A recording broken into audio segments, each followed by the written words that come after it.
Micro Mike, and today is the Detroit Lions versus Arizona Cardinals. What we have been waiting for all off season. And folks, we're doing a pre-show. With the fellas with me tonight is the heart of the city, the guy who looks exactly like me, 313 JMO. What up, though, 313 JMO? Brother from another mother was good, baby. Hey. And we have the guy who takes command of the field. He puts his troops in line, and he is considered the general of generals. Move over, Patton. We got Luke G from Luke G's Field Review. What up, though, Luke G? Man, what up, though? What it do, people? Let's get this thing going. It's an exciting day. Absolutely. J-Mo, let's do some roll call. All right, what up, everybody? Make sure you guys like the video. We got Nicholas Aaron in the building. What up, though? Kyle Webb, Lavelle, CA3, Dr. Dirks, Adam, what's good? B Small, Rocco P, Yu-Gi-Oh! Rex, Dr. Dirks in the building. 799, what's good? What's good? How y'all doing out there, man? Make sure y'all like the video so we get everybody up in here. Absolutely, absolutely. Because the more likes we get, the more comments we get, the higher ability of other people to see this. And we take down the mainstream media, just like Dr. Dirk says, prepping for surgery, because we disinfect and dissect those people. So let's go straight into it, man. It's game day. Luke G, how you feeling about today, man? How is it? Listen, I couldn't sleep. And part of it may be because I got a newborn, but majority of it because of this football. That's what it was. I could not sleep. I was excited. I was energetic. I was I was just like, okay, just calm yourself down, man. It's just football. It's just football. But I was so stoked and so ready for this game. And to see the other team start taking some L's and start this season off on the right note. Oh, absolutely. J-Mo, how you feeling, man? You excited? No. I'm sorry, everybody. Crazy. I must apologize to everyone, but I'm a Michigan fan, and after that roller coaster yesterday, I don't care anymore. The Lions are going to kill the Cardinals. I know the end result. I just want to see the game. Like, they took all my excitement and joy and energy and spirit. Like, I'm done. I just want to watch my Lions win and enjoy it. It's kind of like when the Lions do that to me, and then I just want to watch the Pistons win again. Sorry, guys, man. I mean, that's what happens when you're a Michigan fan. I mean, hey, man, it's hard out here. Hey, man, I don't care. You trying to take shots. Let's see y'all win something this year and talk to me. I'm sorry. Cool. I'm sorry. Did we struggle against Army? Did y'all play? Hey, Army. Hey, Oklahoma and Army. But anyway, back to the Lions, man. We're winning tonight. And I know a lot of people might watch the game, and if the game doesn't go perfectly, they might go through a roller coaster. I don't even have the energy for today. We winning this game. I don't care if it go down to the last second. It's a fourth quarter comeback. We winning. So, yeah. How y'all doing, everybody? We got General G. Berry in the building. I am absolutely ready. I am pumped. It is almost here. I am ready to see Matthew Stafford command that offense, march down the field, and get a touchdown from the first time they receive that ball on offense. And Luke G, what is one thing you looking for right now when it comes 4:15, 4:20 when kickoff begins Eastern time? Man, you know what? As soon as that game kick off, the first thing I stand by it. I want the first play to put them on notice, drop a bomb on them real quick, like DJ Clue, and I want to see them just let them know we finna be here all day. Now, if they come out and they run the ball first, I'm going to be paying a lot of attention to how many yards they getting on first down, because if you're picking up 5 to 6 yards on first down, it's going to be a long day for Arizona Cardinals. And, you know, that's what I'm looking for. I'm looking to see us come out and establish our offensive plan. I know what the defense is going to do. I know what the defense is going to bring, but offensively, I want to see us pick up some rhythm, get in the groove of things, and literally establish ourselves immediately out the gate. Absolutely, man. I'm 100% with you. J-Mo, what are you looking forward to, man, right off the gate? Right off the gate, I'm looking forward to scoring on the first drive. You know, that's going to feel real good. It's going to be real nice. And also, I'm looking forward to the defense. I know a lot of people want to talk about the offense and what they do, but I think as great as the offense is going to be, I think our offense is going to be number one, and I still think the defense will be the best unit on this team. The defense is going to be the best unit on this team regardless. So I'm looking forward to paying attention to a dominant defense because, that's what's going to carry us to the promised land. Absolutely. This morning my wife was ordering some groceries and she goes, "What do you want for dinner?" So I said some steak. And she goes, "What do you want for snacks?" I said Harrison. And she's like, "You stupid." And I said, "Don't worry. I'm going to be seeing a lot of Snacks Harrison stuff in that run, and that's what I'm looking forward to. I'm looking forward to all the Arizona Cardinals fans with all the trash talk they've been doing. Like, what is going on here?" I've been getting it too, bro. I've been. No, what's funny? Remember, I told y'all it's like last year with the Jets. A lot of Lions, a lot of smack to the Jets fans, and we were in full swing. And we got destroyed and embarrassed. This is about to happen to the Cardinals. Yeah, but I think that's different though, J-Mo. I think it's different, J-Mo. Listen, we wasn't talking smack. We made videos explaining how we see it going for our Lions, and they found said video and went full a-hole. Like they was like, I had people telling me like, "It's clear you don't know football. I'm telling you right now, our defense is going to eat on y'all Lions like a bunch of vultures." And I was like, "Wait a minute, what do you mean?" And he's like, "Yeah." He's like, "I know you never seen a Cardinal eat a lion, but you're gonna see it on Sunday." And I was like, "Bruh, like wait a minute." No, but see, that's why I say it is like that because the Lions fans were doing that last year. Yeah, but we was coming on their channels and bro. It's like it's just similar. It just goes Homer. Hey, the Cardinals fans. I can't blame the Cardinals fans. You know why? They have Kyler Murray. Honestly, that dude's special. So of course you're gonna have some. If you're a Cardinals fan, why wouldn't you think you would win this game at home with Kyler Murray? Because you'll be realistic about what you got going on over there. Your entire secondary. Yeah, but if I'm a Cardinals fan. If I'm a Cardinals fan, I wouldn't have confidence in my team. I understand they sentiments, they just misplaced. Because there's plenty of games that I have confidence we're gonna win and we lose. I have zero. I'm gonna say it again. Zero, nada confidence that Cardinals are winning this game. I have none. Of course not. I have none. And the truth is, if I was the Cardinals, I wouldn't believe we're winning this game. I don't care who Kyler Murray is. Kyler Murray face is literally in his center's butt every time he go for any center. Okay, so at the end of the day, I'm not buying this whole thing of last year. I'm not buying that they should have faith. You want me to have faith? Show me something, because I can assure you this. I know what the defense of the Lions is bringing. Okay, I know what they're bringing. But when I ask these same Cardinal fans who go on the attack, what is the Cardinals going to do that's going to help you win this game? I had one person give me a comprehensive explanation of how he think it's going to go. And I was like, okay, I don't see it happening that way, but okay, fine. At least you put some thought into it. The rest of them are saying weird stuff like, yeah, it's going to be a sea of red Cardinals there. I'm like, what are you talking about? Like, what? Come on, sorry, people. Man. If they see that we're gonna have a sea of red, man, well, we got Moses and he's parting that sea. So that's just the way it's gonna be today. Look, I'm not gonna be talking like this when we play San Diego Chargers, Kansas City Chiefs. Because I know we're not gonna just go up there and thump them. Right. I think definitely it's gonna be a very, very tough game. I just simply look at the mismatch on the offensive line versus defensive line, and it's such a giant mismatch when it comes to the Lions D-line versus the Cardinals offensive line.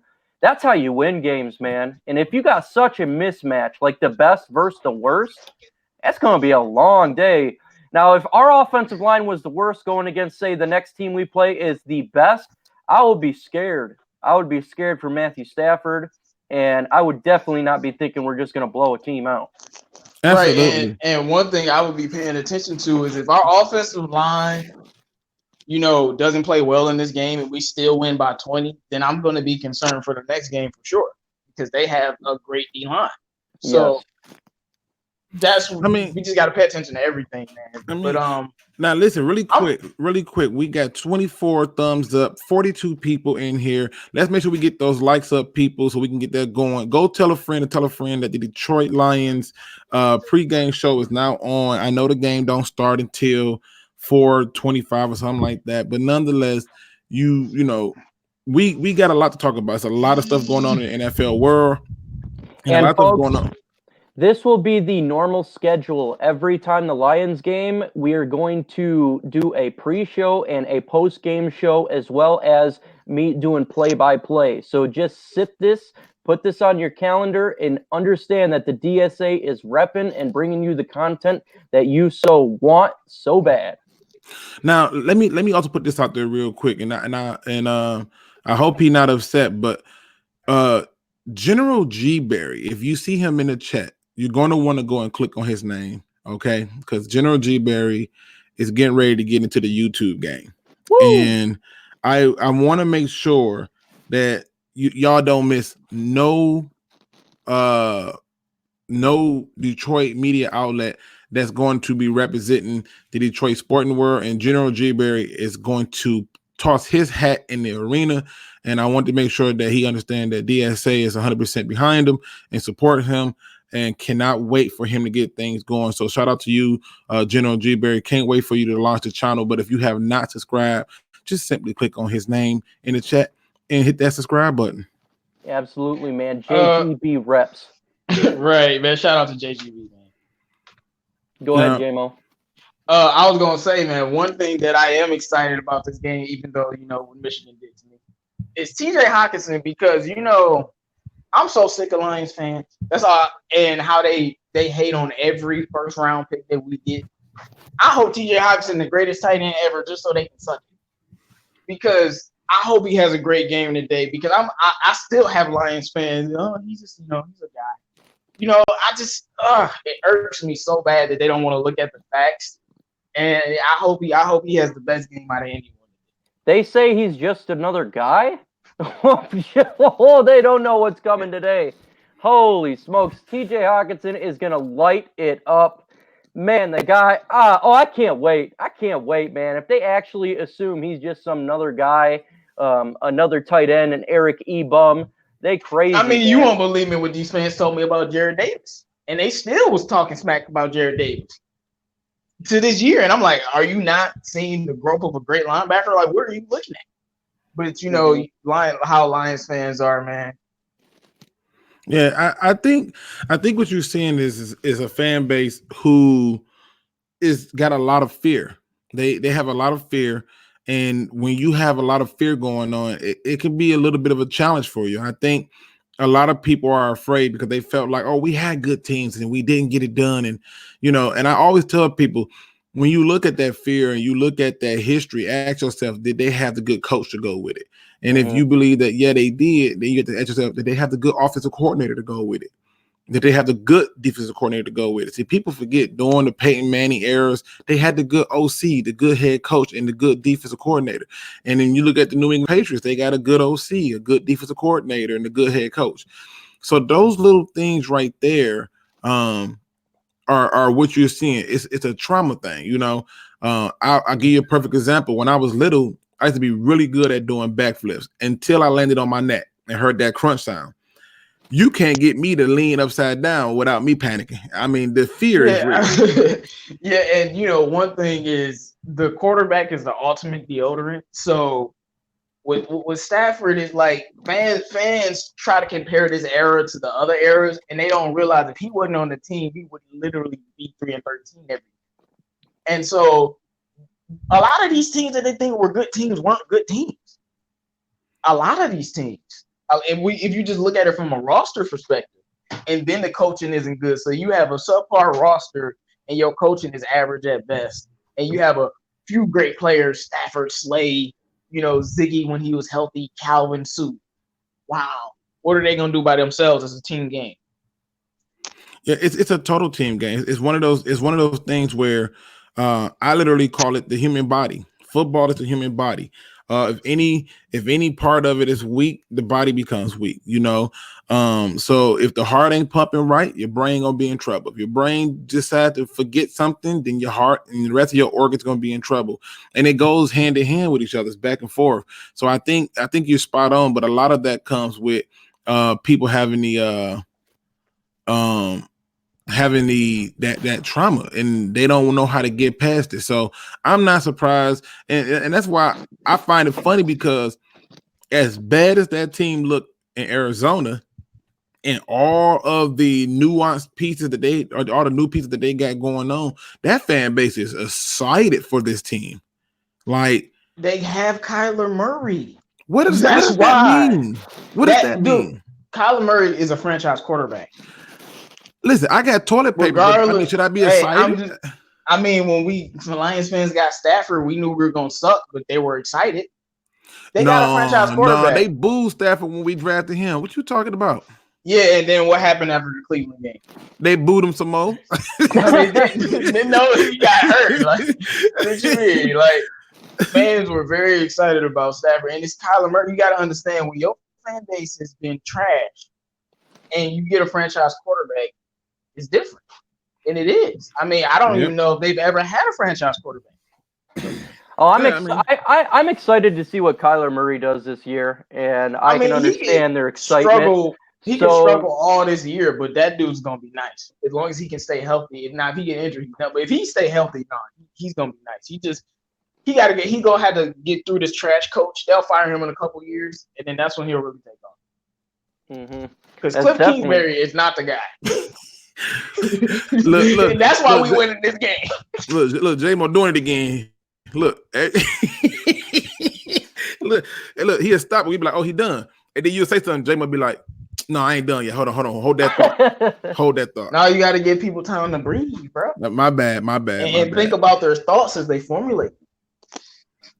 Hey, I ain't mad at you. Go ahead, Mike. What I was saying is, I'm super excited to see what Kyler Murray can do this year. But just like when the Lions drafted Matthew Stafford after we went 0-16, I knew we were definitely not going to be winning a lot of games that year, specifically week 1 as well. I mean, it's going to take time for that franchise to turn it around, because you got to get players around the quarterback. It's always good to get the quarterback, but if you ain't got an offensive line, you ain't got nothing, man. And so they got to fix that offensive line. And if they don't, Kyler Murray's going to get injured, man, and he's going to be running for his life, and that's not going to be good for their team. So they really need to learn from other teams' past, other mistakes other franchises done, and put an offensive line around their quarterback. And it's not just them, though. It's not. I mean, go and look at the Houston Texans. Go and look at the Colts. And then look at the Patriots. The Patriots traded for 3 offensive linemen, just cut one after they gave up a 6th-round pick for him, and still cut him. There is something that people understand about protecting the quarterback, and we didn't get around to that till well late into Stafford's career. All we knew was we had a quarterback who can get the ball to our number 1 money maker, which was Calvin Johnson, and that was the problem. They kept playing this dirty game of do we need to really make a serious investment, or see if the fans gonna show up? And it's just disgusting to see it, because it shouldn't be the case. So I think that's why you're seeing this turnaround of events. But for me, if I'm an Arizona Cardinals fan, yeah, we got Kyler Murray, but God, there's everything else you're missing. Now, Brian, bro, do you see what Stafford started off with? I mean, Deshaun Watson is lucky he has DeAndre Hopkins, or his career might be over right now. Like, come on. Yeah, sometimes it's like it's not that much over there, but they got some nice young players. They got a lot of draft picks. Brian Smith says, just heard something that the Lions signed in a quarterback who knows Arizona's system. Is this fact or fiction? That's fact. I reported on that. I reported on that like a long time ago. If you listen to my podcast, I reported on it before I did the podcast. I talked about it. I talked about, why we picking up players and stuff like that. I've told people this from the get-go. I told you that Green Bay picked up Michael Roberts because they wanted to know what the Lions was doing. When he couldn't tell them nothing, all of a sudden he can't pass a physical. So yeah, it's absolutely fact. And that's according to the head coach of the Cardinals, who claimed that Kenoff knows everything about their systems and that he concerned about it. But it could be a smokescreen. It could be him just trying to get the Lions confident. Like, yeah, he knows everything. Yeah, wink, wink. Yeah, listen to him. We're going to do the opposite. But me looking at him as a head coach, I don't believe he's that smart. And so, therefore, I think he's telling the truth. And I think the only reason that they brought that quarterback in and released Duhart and Mark Thompson off the practice squad is because they knew what time it was. Yeah, man. See, the Lions, I think Matt Patricia and is upset about what happened in the first game last year. So he's putting out every avenue he can to make sure he wins this game. And I like that. And when you think about the O-lineman that the Patriots got, I mean, when has Brady not had a good O-line, and they have the greatest dynasty ever? So maybe an O-line is the key to a dynasty. Look at the Dallas Cowboys. Now I think about it. Yeah, and when coming to this game, it's not just the Lions that I'm actually paying attention to. I'm paying attention to a lot of the NFC teams, specifically the Vikings today, and see if they can get that L. Because look, it's not just the Lions we got to pay attention to. A lot of the NFC North teams, as well as the NFC as a whole. Because if Vikings can lose today and we pull out the win like we're going to, hey, man, we're already starting the season great by being the number one in the NFC North, because we're going to put up more than 10 points. So and for every Lions fan, that needs to be the game to watch. And I do think they're going to lose, because Kirk Cousins can't win the big game to save his life. I don't think they're going to win that game. Well, I see that Detroit legendary sportscast, a.k.a. Willie Kennedy, man. Listen, I am all for you making a video about me, because what you should do is wait till my video drop if we don't dominate in this game. so I'm just gonna tell you, if you look up and they're not dominating this game, it's a close game, I've already been on record saying that I'm not gonna be happy. We can't win by 3. We can't win by a field goal. Anybody who says a win is a win in the NFL is fooling themselves. It's not true. How you win it, the way you win it and all that stuff is impressive. It just flat out is. It's the same thing, and I hate to do this to you, J-Mo, but it's just like that game with Michigan. Yeah, they won the game. Oh my good, yeah. No, you're right. No, I'm not gonna even feel this by that. Yes, if they have a showing like that, we in trouble. That's what I'm saying. They won but they won. But they won. No, that wasn't no win. That was the Army choke. Right. And that's what I'm saying. When you have a game like that, no, I'm not gonna be happy with that. And you're gonna hear me changing some numbers. If we have a game like that, you're gonna hear me change my win-loss record. I promise you that. So yeah, definitely make a video about it. You know it's all love with me and you, so ain't no biggies at all. But definitely make a video about it, because in my eyes, my expectations are they should dominate. Period. That's just my expectation. It's just funny that it's a lot of fans that feel like Willie Kennedy, and that's why I'm so. This game is. I'm just gonna wait for the game, because a lot of Lions fans are about to be put on notice this year, and it's gonna be fun, man. But after this game, those same fans will still say it was just Arizona. Of course, we beat them like that. They love to switch the narrative, but it's gonna be a fun season. I had the Vikings winning just because it's in Minnesota, even though I don't want them to win. They got Kirk Cousins. Atlanta is loaded and healthy. Yeah, I have the Vikings. It's not going to be easy to beat Matt Ryan and Julio Jones and Calvin Ridley. I have the Vikings winning this game as well, though. I just think they're going to. Yeah, if the Vikings win this game, they're going to be a force to reckon. Oh, I think I'm not sleeping on the Vikings. I'm not sleeping on them. Look, I think what we've seen from the 2 other NFC North teams was a lot worse than I expected, but I don't think the Vikings are going to be that bad like we saw. I think they got a good wide receiver core. They got a hell of a running back, and Kirk Cousins, all he got to do is manage the game, and they should be fairly well. But I'm definitely rooting for Atlanta Falcons. Let's go Falcons, man, and take them out and help us out win that NFC North by big margin. So. Yeah, I mean, to me, if we go through each game, and if we want to talk about the Vikings and the Falcons game, and we was being honest about it, the question really comes down to, how do you see the teams winning? And if you're honest, you'll be able to tell me, how do you see both teams winning the game? And then that should lead to your questions on how they go. I don't think it's a matter about who the quarterback is. To say, oh, well, they got Kirk Cousins and that's why the Falcons gonna win. It's like Kirk Cousins played phenomenal last year. This in spite of not having a run game, he played really well.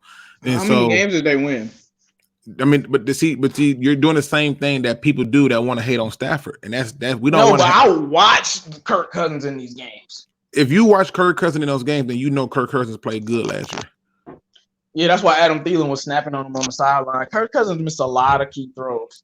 Every quarterback missed a lot of key throws. What are you talking about? Stafford dress rehearsal, he missed a lot of key throws. I mean, missing key throws is not that decide if you win or lose a game against a good team.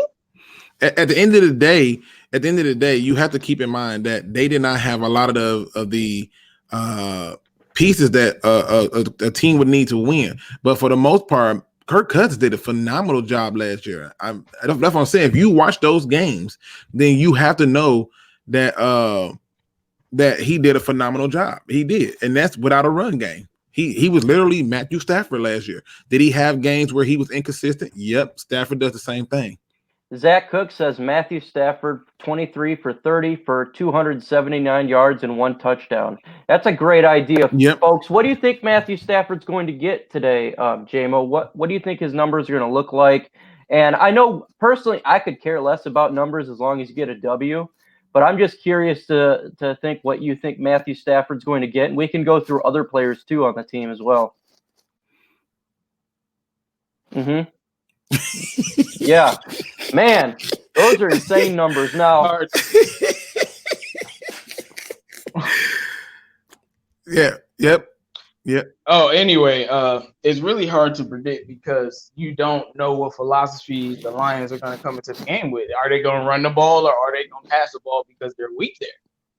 I really don't know because if they pass the ball, Stafford could throw for 400 yards, and I'm not just saying it because they're that weak there. But I don't know the philosophy, but I'll just go conservative 250 and 3 touchdowns. Okay. Luke, man, what do you got? I think versus me taking those numbers and trying to figure it out, I like the numbers that I saw because what that tells me is if we have those type of games where he's throwing for 200-something yards and he's only throwing 30 attempts, then that means we had a balanced game. That means that we probably had about 20 to 25 touches on the run.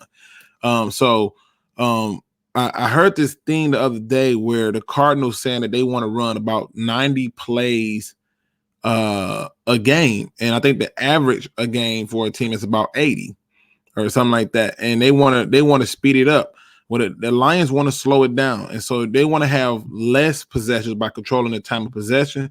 So if they come out and he's got 200-something passing yards and they ran the ball, I'm okay with that. I think it's more so of having that balance of run to pass that I'm looking for.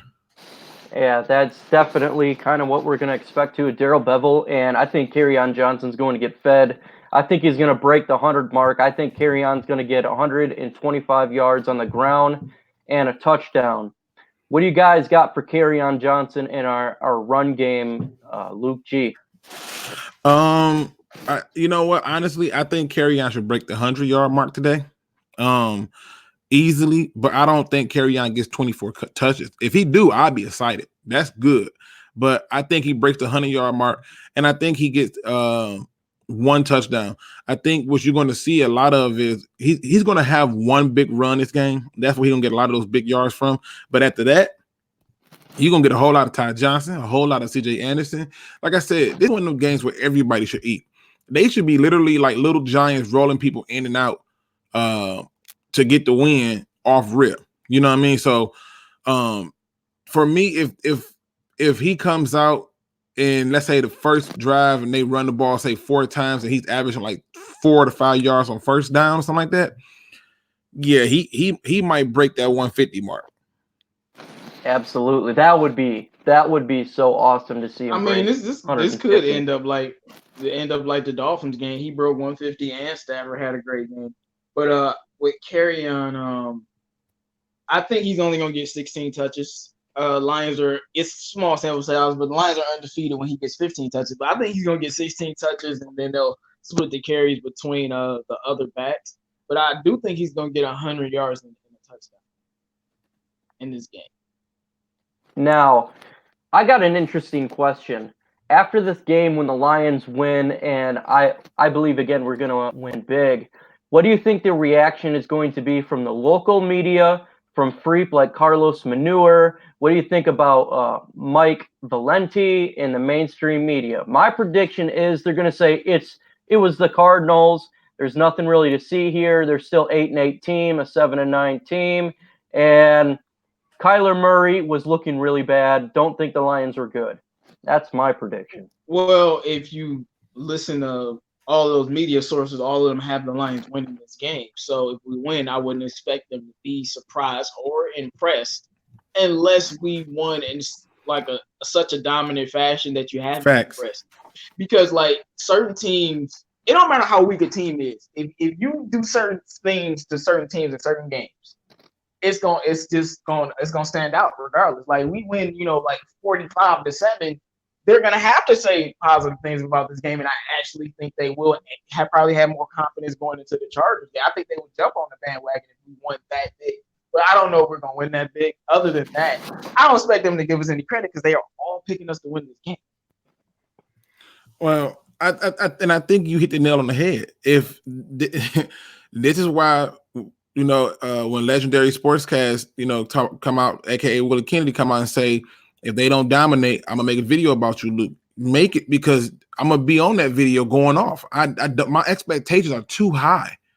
I have too high of expectations for this team this year, and if they don't meet it, I have every right to be upset. I look at it like people who be like, man, I don't like who our mayor is, but they didn't vote. I don't want to hear your excuses. You ain't put your word in. I don't want to hear it. My word is we should dominate this game, and we'll get respect and we'll get noticed if we dominate this game. But if we come out like Michigan and we struggling against a rookie head coach, a rookie quarterback, a team that does not have two of his starting corners, gonna trot out there Tremaine Brock and Brian Murphy and Buda Baker, Elling, Hassan Riddick, Elling, Terrell Suggs, and we're struggling, yeah, I'm gonna be real big mad, because this shouldn't happen. My expectations are too high. So when you got high expectations, then you can be upset. But if your expectations is just gonna be a close game, don't get mad when it gets a close game. The only thing I have in this game, expectation wise, is there is no such thing as a loss. If that happens from here on now, I don't care what Matt Patricia do, I want him fired. That's just my view. I expect this team to win and win big. And people like Legendary Sportscast, people like that, I wonder if their minds would change if we win big. I don't know. Let's see. I would bet that they still don't think that it's really going to change anything. And they're probably going to wait till we beat a team like, the Kansas City Chiefs or the San Diego Chargers to start to jump on there. And look, I get it, man. I get it. I understand, especially if you've been a Lions fan and you're old and you've seen this team play as long as we have. They want to see consistent winning. But for someone that pays attention to everything that's taking place with the roster moves, the changes, the philosophy, the idea, the macro view of how they're trying to take the Lions into a correct direction, I'm jumping on the hype and the bandwagon since this offseason because I see the direction they're going. But I do get it why some people want to wait until they see the W's. Yeah. Go ahead. I see that we got 38 thumbs up, 57. Well, it was 61. 57 people in the chat. Let's get those thumbs up, people. If you have not hit that thumbs up button, make sure you hit that thumbs up and get those likes up. And if you have hit that thumbs up button, give me one more in the chat so I can know you still with us. Absolutely, man. Zach Absolutely. Cook said, is Jared Davis playing today? No. I did want to shout out to Dan Orlovsky because he has the Arizona Cardinals destroying us this Sunday, and I sent them a very angry tweet letting him know I want an apology after we destroyed him this game. But this how much people really believe in this little air raid offense. I was so disappointed in that. Like, I was like, I thought you knew football. But anyway, I'm just saying, man, like it's just crazy to me how people think we're gonna get dominated in this game. Dr. Dirk said Stafford throws for 3 to 4 touchdowns, 275 yards, 68% completion percentage. You're very, very in depth with this. Carry on one rush TD for 128 yards, 4.7 yards to carry. CJ Anderson 80 yards and a touchdown. I don't know where you got all the numbers from, but if that's what how you feel, that's how you feel. He said Rob Parker bet on the Lions this week. Yeah, that's how you know the Lions gonna win the game. Yeah, like when Rob Parker picked us to beat the Patriots, I'm like, yeah, we about to beat the Patriots. And I actually had us winning that game too. And when I picked us to win that game before the season, it was an early prediction. I said we was gonna beat the Patriots, but it was just funny. Well, Rob Parker tries to be neutral, but as much as he hates the Lions, he can't stand the Cowboys. So if anything to get under the skin of Skip and them, he's going to do it. So no shocker there at all. So I get it. But to me, it's one of the things where we as Lions fans should not be afraid to expect greatness for this game. I'm not saying that you got to go crazy against other teams, but for this game, we should expect greatness and we should not be afraid to expect it. Period. Like, to me, this is not one of them games where you can be afraid. Like, if I'm a betting man and I had to put my money on who's winning this game, and I got to go all in, I'm going all in on the Lions. There's no way we should take an L on this one. So I'm telling you, y'all gonna love me if we lose, or if this game's a struggle. I'm not gonna be happy. I'm just not. Yeah. Shout out to Don Burr. What up, though? Monday Ray Moore. What up, though? Man, make sure you guys like the video, man. What do y'all think of AB? Oh. I said the Lions was gonna kill the Patriots the moment I seen they was on our schedule. Oh yeah. Mondo Ray Moore was one of the people who did predict that. I remember that. Me and him. We was on the island. Because if you tell the Lions fans something like that before the season, they gonna think you crazy. Logic Osun says, Luke, does Arizona score a touchdown? I mean, they'll get a touchdown, but I think that's where it should stop. I mean, they might get a few touchdowns, but it's not gonna matter. It should be a touchdown and a field goal. It should be 10 points, and then we should be in double digits. We should be like 28-10 or something like that. It needs to listen. They need. I feel like we need to score more than that. Listen. However it may be, I want to see a double-digit win, and I want to see, and I don't want to just see it on the scoreboard. I want to see it in the field. Like, we can look, like I said, we can look at Michigan and say they won that game, but if anybody who watched that game, they know that was not the game that you look at and say, yeah, they won it. It was more like a up and down roller coaster of depression and anger. And I want to be able to see them do certain things. Now, I know that y'all may want to talk about Antonio Brown, so let's get into it. I know J-Mo is hyped to it. J-Mo, what's your take on Antonio Brown? Oh my goodness. I mean, that whole situation, I even made a video on it. It just never made any sense to me until the end. My whole take on Antonio Brown is he did not want to play for the Oakland Raiders, and he does have some problems, but he didn't want to play for the Oakland Raiders. So he forced his way out. And then he got signed by the Patriots. And I said he would get signed by the Patriots. But my whole takeaway from this entire thing is he didn't want to play for the Raiders. He wanted to play for a contender. He asked Pittsburgh to trade him for a contender. And the Patriots tried to get him, and of course they didn't do it. So he didn't want to be there, and he did all of these antics. Like I said, he has problems. Definitely. Oh no, he has problems. That's undeniable. But he definitely didn't want to be in Oakland. Yeah, I know. My friend that lives in Oakland told me that he hated Oakland. He said it publicly. He didn't like the city. He didn't like their practice facility because it's really, really bad. So the people from Oakland already knew he didn't even want to be there. So. Yeah, absolutely, man. I think he just didn't want to be there. And the conspiracy theorist in me believes he pretty much planned this thing out for it to play like this.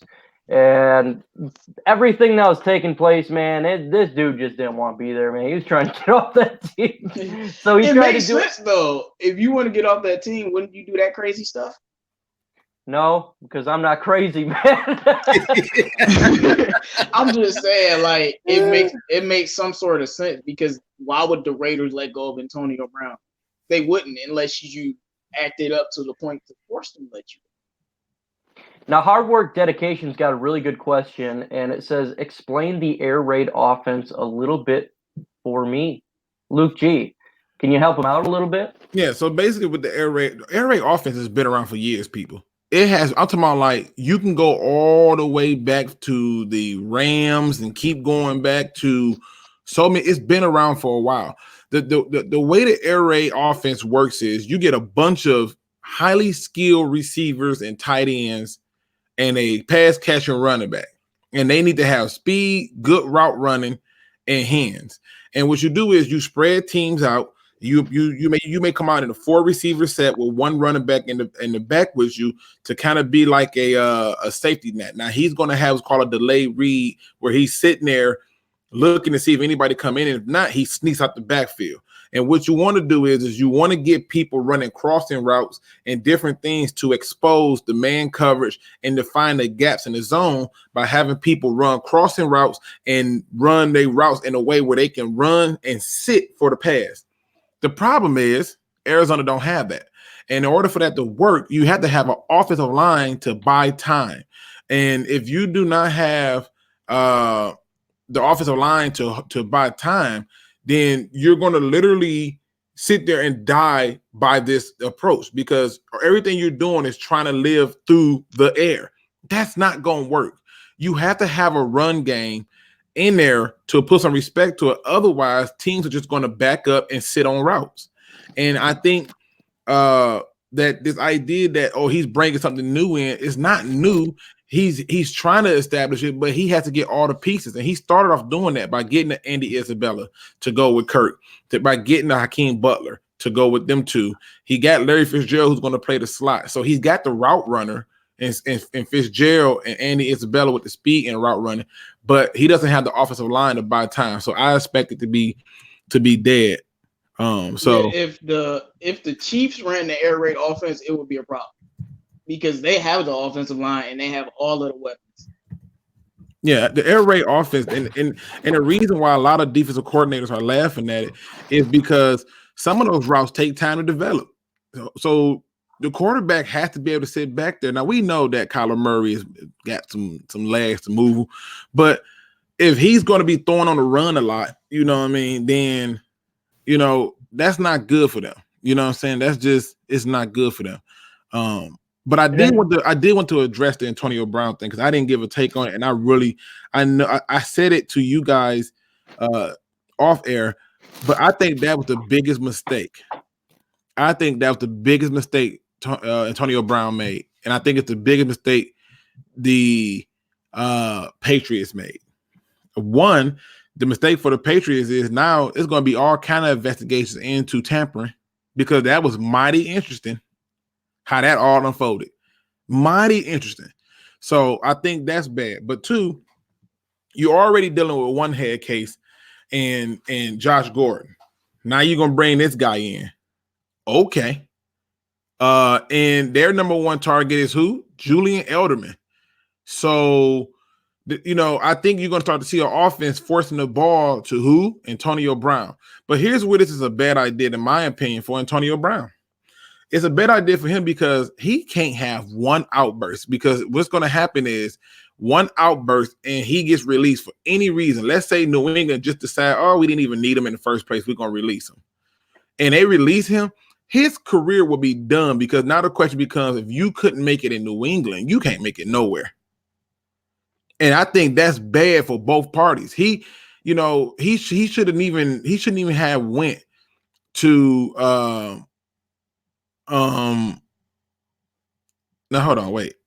Something just caught my attention. JT says Josh Gordon isn't a head case that much. He just smokes weed. No, he's a head case. The weed is one part of it, but he was smoking the weed for the head case stuff. So that's fact. I didn't make that up. It's been documented.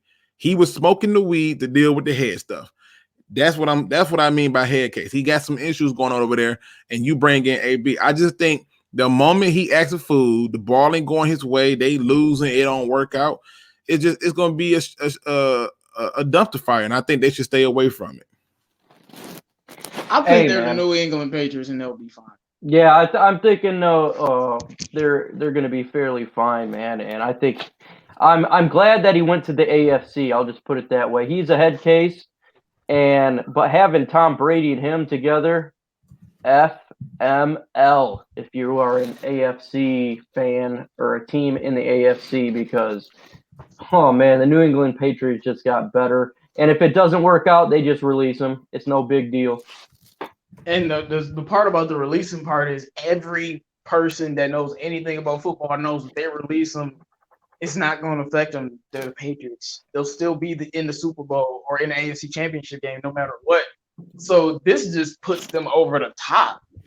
And I think he is going to go there and act like a little choir boy. He was able to get $15 million in 1 year.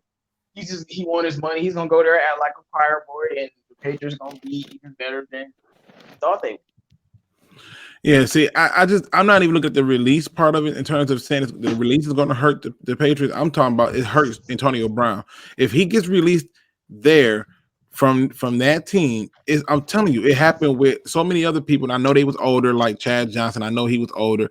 It happened with Terrell Lawrence. I know he's older, but I think Terrell Lawrence can still play. And they had other teams like the Browns and the Seahawks who was interested in Antonio Brown, who literally didn't even get a chance to talk to him because as soon as he was released, he was signed. I just think it's going to be some tampering charges coming down the pipeline. I can believe that. I can see that too, man, because it was very, very conspiracy theorist, if you believe in me, man. I sat there and watched it. Everyone knew that the New England Patriots were going to get him when he was released, and the contract was done and over with that quick. I mean, come on, man. I'll tell you, Drew Rosenhaus, as soon as he got released, he called Bill Belichick like, so y'all want Antonio, right? And he was like, oh, of course we'll take Antonio. All right, he's like, well, let's hash out this contract. And that's how the conversation went, because regardless of if it was conspiracy theory or not, I think it could be. But even if it wasn't, that's how the conversation went, because the Patriots will take a chance on, it seems like, anybody and see if they can fit in, put them in their culture so they can win football games. That's all they care about, is winning football games. Yeah, but see, I also look at this. It was a lot of, and I do mean a lot of Lions fans who hit us up throughout the entire offseason saying stuff like, oh, the Lions should trade for Antonio Brown. And I know I was very resistant to it. Then they was like, oh, man, if Antonio Brown go to the Packers. And I was like, yes, go to the Packers. Oh, I can't wait to see that show. Yeah, go over there to the Packers with Devontae Adams and get into it off and on with Aaron Rodgers. I can't wait for it.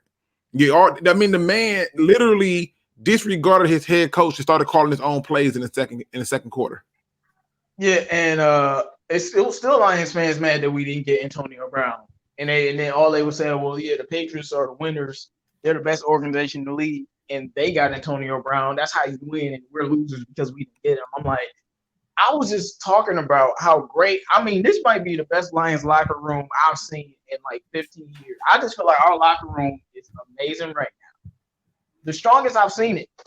If you bring him in there, that's going to destroy everything. Yeah. So I can't even fathom that. Matt Patricia's trying to establish the Patriot type culture, locker room. A culture. Yeah, these Jelani Tavad, Jared Davis type guys, these guys that know about discipline, blue collar, keep their head down, not arrogant and cocky, but just want to do their work and win. That's how all the guys in the locker room are right now. Well, I just hope you're all right, because to me, I think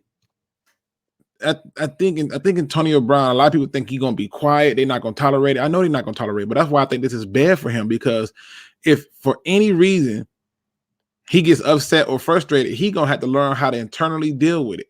And the moment he goes and tweet or Instagram something live that shouldn't be out there and they cut him, it's all bad for Antonio Brown. And I know the Big Take, shout out to the Big Take. If you ain't subscribed to the Big Take, he's one of the DSA members. He is in the chat. Click on his name and make sure you subscribe to him, as well as other DSA members. Links are in the description on the video, so you can always keep track of who's doing what. But Big Take says, what do they have to lose? The locker room, the media storm that's going to come with it, the headache, the constant pressure of, did Antonio Brown go off yet? Did he say something yet? Is he pitching the trip yet? You know, Well, there's certain places where you don't want heck. If we got Antonio Brown with our media, oh my word. You know that they would do is talk about Antonio Brown. Because they would finally have something to talk about. So, True. they'll be talking about his catches and every loss. Antonio Brown is going to be the highlight of the loss. Like, if Stafford not going to even be getting blamed like that no more, because they just don't. It would be horrible. Now, JT Sports says if the Lions lose to the Cardinals with a laughing emoji, that's like the same odds of me winning the lottery right after I get off this show. He was responding. I said the Patriots are going to beat the Steelers, and I guess he's saying if the Lions lose to the Cardinals, come on, man, the Patriots are going to beat the Steelers. It's Bill Belichick. He said, listen, I'm agreeing with Mike. I'm telling you, y'all don't understand. I'm expecting complete show up and show out today. Period. Complete. I don't want to hear nothing else other than we came, we saw, we conquered. That's what I want to hear. And if the Lions don't do that, Luke G is not going to be happy. Yeah, if we don't win, I'm going to take a idea of Lions Rumble 81. It will be deflate gate of my Lions ego. Because if we lose, it's going to go brrrr. It's going to have to. And I would not be optimistic about the rest of the year. And starting to look at what is going to take place in this offseason, like Matt Patricia getting fired, and a lot of bad things coming our way if that occurs. Because if we can't dominate this game, we're not going to dominate any game this year. This may be the easiest game we have to play all year. So we better win this game, and we better dominate. Yeah, I mean, and shout out to Best Wine for Last. He says, "What up, though, Detroit Sports Alliance? It's always great show, best Detroit podcast show. Where's TA Noble Sports of Entertainment? TA is actually at church. He's doing the family thing, and he's at church. So he'll be on the post game show. But right now we holding it down for our brother, and that's what we're doing right now. So right. But yeah, I mean, one of the things that jumped out to me, and I thought about this the other day, as we go through this slate of games, because right now we know that the Bears is 0-1, the Packers is 1-0. We know that the Vikings are getting ready to go against the Falcons, and some of us are going to be split on who's who. That's why we have a pick'em league. So if you have not got your picks in, ladies and gentlemen, you might want to do that way before 1:00.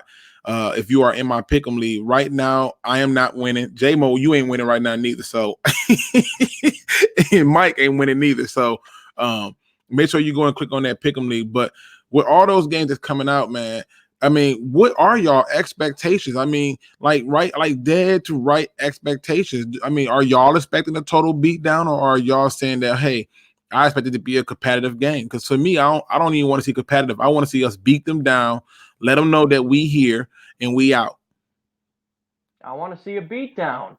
I want to see them tear them up. I want to see them punch them in the mouth, punch them in the throat, kick them in the balls, punch them in the side, make them puke come out their throat. That's what I want to see, because dang it, if we can't do it today, if we can't do it tonight, then they're not going to be able to do it to the rest of the games this year. We cannot come out flat like the Jets game and look like epic morons for this whole offseason we've been talking about.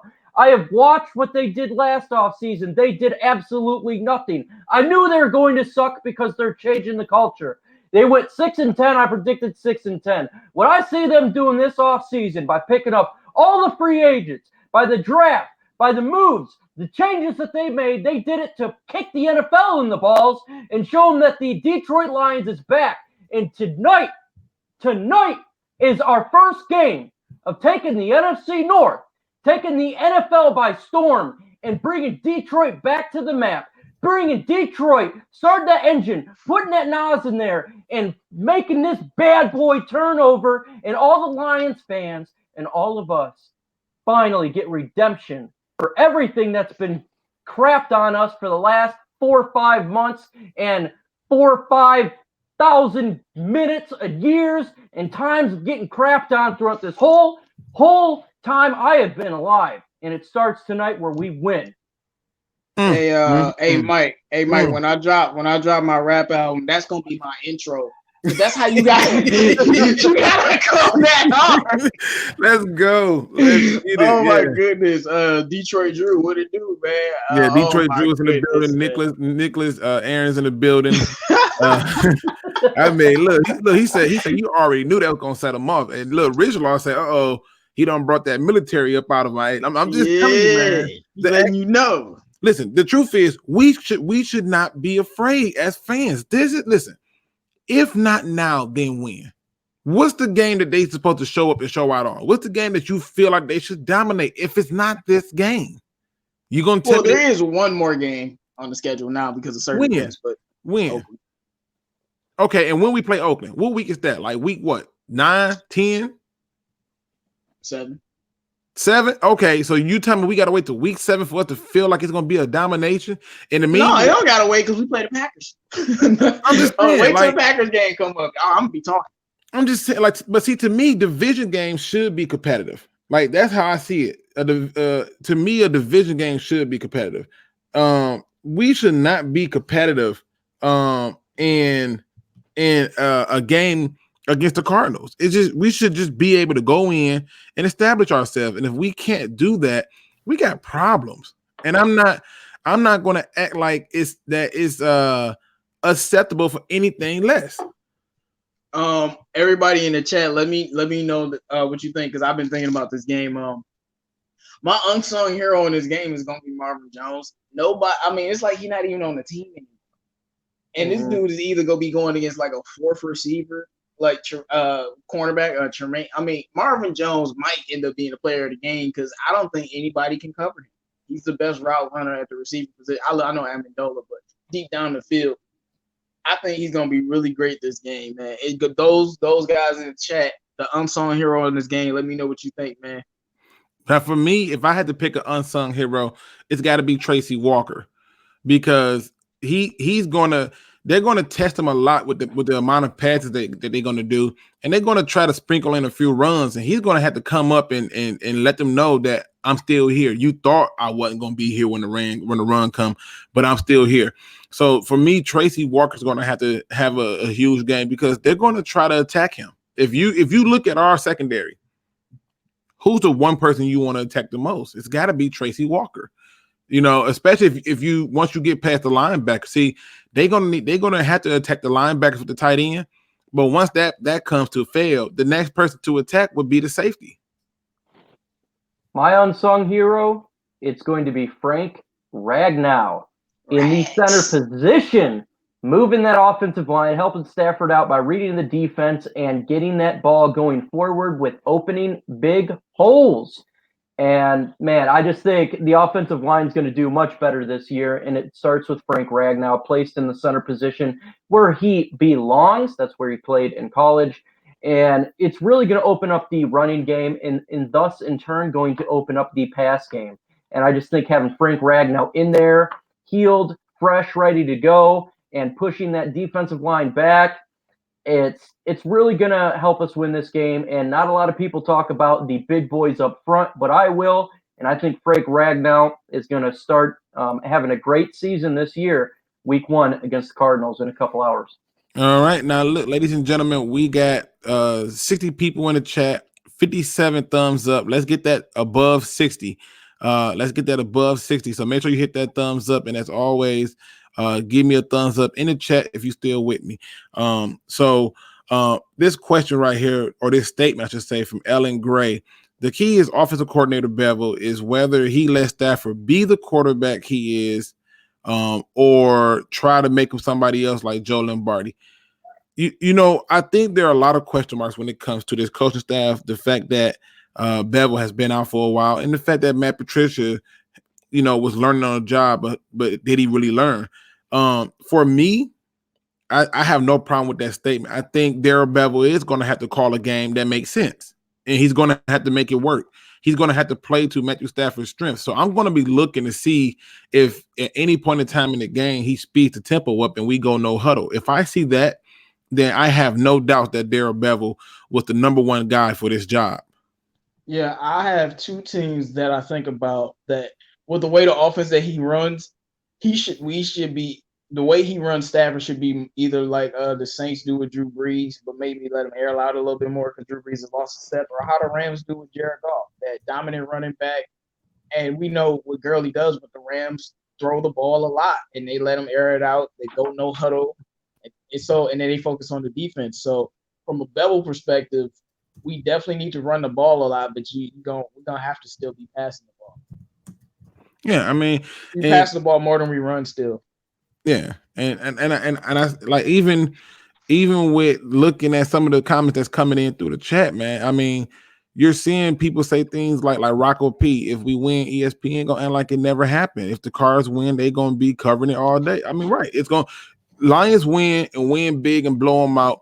What's wrong with Arizona and the Cards? And if Cliff Kingsbury is the right head coach, Lions lose and how great Kyler Murray is. The story is not going to be the Lions, people. So don't even go looking for it. You want to look for true stories about the Lions, you better come to the Detroit Sports Alliance. You know, one thing I am looking forward to though is sometimes I watch Undisputed and Shannon Sharp. He hates on Kyler Murray, so it will be fun to watch him ridicule Skip about it. It'll be fun. Because people get so hyped up for quarterbacks who can run. I don't understand what's this effectual. Like if you were to go through and look through NFL history as Super Bowl winning quarterbacks, how many of them was mobile? And you know, I hate to bring this up again, but the Michigan game, one of Shea Patterson's fumbles, I felt like it was because he was a mobile quarterback. Like the linebacker was coming, a normal pocket quarterback would have just took the sack. He tried to scramble and then fumble. I'm like, and that happens in the NFL a lot too. So that's not just an isolated incident. Right. Carson Wentz injured because he's a mobile quarterback and he wanted to run in the freaking end zone. Jimmy Garoppolo. Like this happens a lot. And pocket passers, you know, sometimes it works. And you need a quarterback who can move his feet. He doesn't have to be mobile, but he has to be able to move every once in a while and get a first down, depending on the kind of situation. I mean, the truth is, and I think Mike can attest to it. When you go through the media right now, the media is afraid to give any praise to the Detroit Lions, and the media talked more about the Lions when they had Josh Johnson out there running around. It's something about people that get excited when a guy can run with the ball in his hand. It's just like in NBA. If you can dunk, oh my God, look at these dunks. They forget everything else that happened in that game, but he can dunk. That's what it is. And to me, if this team comes out, do what they supposed to, like I'm expecting, which is dominate, show up, show out, the stories are going to be about the Cardinals and the head coach as if though they were a good team to begin with. And that's a tragedy in and of itself. Well, like I said, the only way is if we win like 45-7. That's the only way they'll talk about it. 45-7 still won't get us. I mean, like if Carry-On runs for 200 yards or Stafford passes for 500, you know, something, or our defense gets 1 million sacks, I think they might talk about us if we win 45-7. Okay, I'm with you. All right, Maestro. You know, I gotta talk about the games today. I want to do some game pick'ems now because we know that Luke G did the pick'em league for all of the DSA and the DSA subscribers. So I'd like to talk just a little bit about some of the games and who do you got winning. Today we got Los Angeles Rams at the Carolina Panthers. Who do you got and why, JMO? I mean, I know we have the pick'em league, but I'm not one of the people that's going to change my picks. I have integrity. I went with the Carolina Panthers. It was a hard pick. To me, that was probably the hardest game to pick, honestly, because the Rams should win the game, but I don't know about Todd Gurley. But I went with the Carolina Panthers because I think they're going to be better this year, and I think Cam Newton is healthy right now. And I think it's going to be a tough game for them to come in and win on the road. But I'm just a little bit unsure about the Rams right now. The Rams, believe it or not, with Aaron Donald, they don't have the best rushing defense. You know, they have Christian McCaffrey. So it was hard, man. But I just went with Carolina. More of a heart pick type of thing. But I went with Carolina because I think they can beat the Rams early in the season. And Luke G, man, who you got and why? And talk about the Pick'em League as well. If these Oh yeah, I people mean haven't heard. absolutely. Listen, the Pick'em League is going well. I know that like I said, the first game put a lot of people down. But for me, this game was not hard at all. It was hands down the Rams. When I go through, I don't believe in Cam Newton. He can't stay healthy. This whole idea about him being healthy, no, he's playing hurt. His mechanics and throwing is going to be off. Yeah, they got Christian McCaffrey, but you don't think that the Rams have got a linebacker or a safety who's going to be mirroring McCaffrey? No, I don't see. I don't see how that defense, even though it's got some new pieces over there with Brian Burns and Poe and all those different, I see all that, but I don't see how they stop Todd Gurley. I think that Todd Gurley is going to get off, and I think on top of Todd Gurley getting off, guess who's the biggest piece back? Cooper Kupp. The Rams, hands down, going to take this game, in my opinion. And for me, I just think, and this is going to sound really bad, but I don't got no respect for Cam Newton ever since he refused to jump on that fumble in the Super Bowl. So, he's going to have to show me a whole lot because I ain't buying it. The year they went to the Super Bowl, he had 9 games where he threw for 180 yards or less and no touchdowns or 1 to 0 touchdowns. So, not impressed with him. And clear bias towards Cam Newton, then it's cool. I hate Jared Goff. It's not a bias. It's not a you bias. You literally just said you lost respect for the man. I did. When he didn't jump on the thing, and you just eviscerated him, said he's not a good quarterback, basically. No. This is what I'm saying. This is what I'm saying. Cam Newton, if you watch Cam Newton, okay, if you watch Cam Newton has had a history of poor mechanics and going off script. But I made it clear that I don't see where they have the defense to stop the offense of the Rams. I don't see where Cam Newton in and of himself have enough to go out there and beat that Rams defense. And so for me, it's more so just me looking at it saying, I don't see enough on that side in and of itself. And with Cam Newton, I just put an extra insert on it saying, I don't respect him because I saw him that Super Bowl year where they won games by double digits and he didn't even do nothing but throw for like 180 yards or less and 0 to 1 touchdown, and yet they still won games by double digits because the defense was scoring. Then he gets it to the Super Bowl and fumble and don't jump on it. So, yeah. I mean, he was running the football, though. Read that comment. I'll say, folks, we got I can't even say this guy's name. I know it's just Jocks. JJ.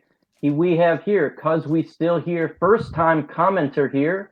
Just Jocks is the name. The roar is finally restored. I look for number 33 Carry On to get the party started and Hawk to finish them off. Well, welcome to the chat. Absolutely welcome by commenting. Absolutely love it. Thank you so much. And keep them coming, man. Keep them coming. Welcome to the DSA where we talk everything Detroit Lions and do the best to give you what we think is going to take place. And welcome. Just welcome. Also, and all of our links are in the description. Also, just Jock, make sure you hit that like button on everybody else, and do it. Now, Hands Therapeutic Message in Purple Paradise says, that was 6 years ago, Luke. Oh, I know. And tell me, what has Cam done since? What has he done? You want to tell me that his team was hurt? Okay, let's talk about his team being hurt. Let's talk about that. You want to talk about but let's talk about how he gets hurt. Micro Mike, who do you think is going to win the game? I have the Los Angeles Rams winning today. I still think they're going to be a really good team, and the injury bug is not started yet for their team. I think Todd Gurley's got bad knees, and it's probably going to go in and out this year due to his knees, but I believe he's still going to be strong today and get a lot of runs. When it comes to Cam Newton and his personality, the one thing I do like about Cam Newton, and I absolutely think it's really cool of him, is every time he scores a touchdown, he gives a football to a kid in the stands. And to me, man, that's freaking awesome. And so, whatever he does on and off the field, I still got respect for the guy for that. No, Cam Newton's my dog, man. That's a trooper. Right? Nah, man. Next game we got Tennessee and he just Cleveland. had a horrible Super Bowl, man. Come on, man. You can't hold that against him for the rest of his career. Go to last year. Tennessee and Cleveland, man. Who you got? He was injured last year. I mean, injured. They was 6-2. My point. Go ahead. He's healthy right now. If you believe that, stick to that Panther pick. When they lose, we'll talk about it. We got Tennessee and Cleveland. Luke, who you got, man? I'm taking Tennessee. Yeah, I'm taking Tennessee for the upset. I think when I look at the Titans, I know I know all the hype around the Browns and Baker Mayfield and all this other stuff. I get it. Oh, the Odell Beckham Juniors and I get it. I just think Tennessee, in my opinion, is going to have a nice, good old time with some good old fashioned football. It's going to be a whole lot of read option going on today.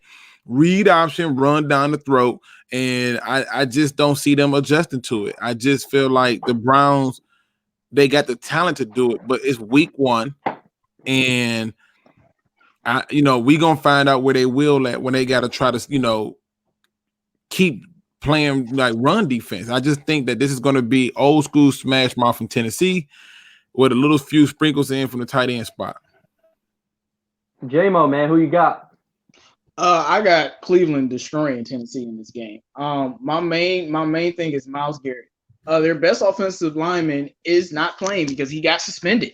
I think Myles Garrett is going to eat all day and night. I don't trust Mariota or Tannehill to be able to throw in the tight windows versus that defense. And you know what they are on offense. I think the game will be close at the beginning, but then the Browns will pull away. Mm-hmm. Okay. I got Cleveland winning this game today. I just think the injuries when it comes to Odell Beckham Jr., I think he's going to play, obviously, today, but throughout the season, I think he's going to be hampered with injuries just because that's what he's known for at the Giants. But I do got Cleveland winning today and having a better year than they've had in a long time. And when that fan base, man, they went 0-16 like we did. And so I always root for a fan base that's been disrespected like we have, and they have been disrespected. I don't know if it's as bad as the Lions, but I feel their pain, man. Kansas City and Jacksonville. Who do you got, J-Mo? Kansas City and Jacksonville. This was a tough pick, but I'm going to go with Kansas City.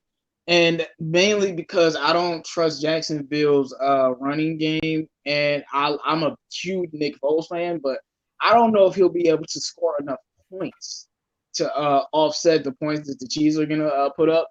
The Chiefs are fully loaded, and Andy Reid's a good coach. I mean, they had a very competitive game with the Jaguars last year, but I think Kansas City pulls this out. I think it's going to be a close game. It might even be low scoring, but I think they pull this out. Luke G, man, who you got? I took Kansas City this game. I know the Jags got Nick Foles, but Nick Foles, I think his success was more so because he had that head coach in Philly. When he had the success with the Rams, it was the similar style of head coaching. I don't see that kind of head coaching over there in Jacksonville. And last time I checked, they don't got Leonard Fournette playing. So no Leonard Fournette. Yeah, good luck with that. Now, I know they picked up the guy that many Lions fans wanted in Josh Allen, and they got the defense and all this other stuff.